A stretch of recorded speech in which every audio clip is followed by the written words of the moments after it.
بسم اللہ الرحمن الرحیم۔ شروع کرتا ہوں اللہ تعالیٰ کے نام کے ساتھ جو بڑا مہربان نہایت رحم کرنے والا ہے۔ حضرت ابو موسیٰ اشعری رضی اللہ عنہ کہتے ہیں کہ ایک اعرابی یعنی دیہاتی رسول اللہ صلی اللہ علیہ وآلہ وسلم کے پاس آیا اور کہا، آدمی لڑتا ہے تاکہ اس کا ذکر اور چرچا ہو، لڑتا ہے تاکہ مال غنیمت حاصل کرے، لڑتا ہے تاکہ اللہ کے راستے میں لڑنے والوں میں اس کا مقام و مرتبہ جانا پہچانا جائے،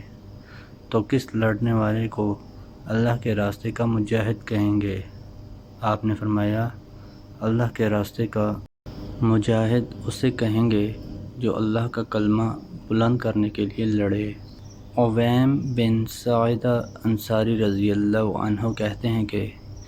رسول اللہ صلی اللہ علیہ وآلہ وسلم نے فرمایا، کنواری لڑکیوں سے شادی کیا کرو کیونکہ وہ شیریں دہن ہوتی ہیں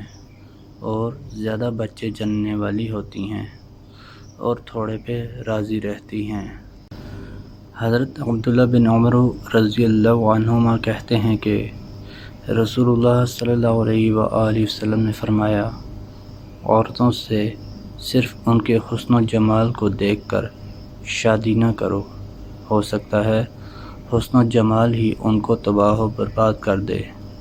اور عورتوں سے ان کے مال و دولت کو دیکھ کر شادی نہ کرو، ہو سکتا ہے ان کے مال ان کو سرکش بنا دیں،